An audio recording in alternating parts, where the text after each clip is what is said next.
Magandang araw po ulit sa ating lahat. Mirna Aquino ng Bunyog, Maragita. Na maalam kailan lang si Manong Johnny Indrile na siya sa panahon ng martial law ni Marcos Sr. ang minister ng DND. Bata pa ako, alam ko yan noon. Department of National Defense. At kilala siya noon na parang mabagsik o marami kinatakutan, ano? Yan ang image na kita ko sa kanyang bata pa ako. At mga balibalita, maraming siyang biktima sa panahon na yon. Nabuso ba niya ang kanyang pwesto bilang Minister of National Defense, no? Makapangyarihan, kumbaga. At sa panahon ng EDSA Revolution, siya ay hinahangaan sa kanyang kabayanihan puno.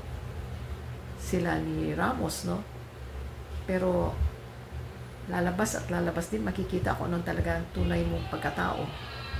Kaya, at ngayon naman, siya ay namaalam sa edad na 101 years. Ay nabasa ko rin, hinahangaan pala siya ng mga korap na politiko sa Senado, katulad ni Villanueva. Magkasundo ba sila? Magkakulay ba? Ewan ko.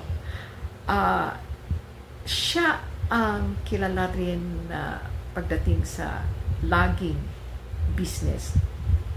So, isa pa siya sa nagpakalbo ng Sierra Madre dahil siya ay taga roon, ano, Cagayan.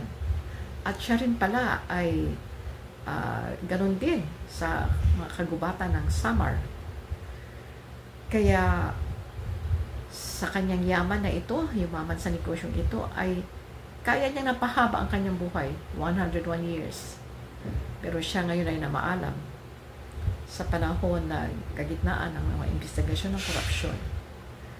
Totoo ba talaga ang kasabihan, ang masamang damo ay matagal mamatay?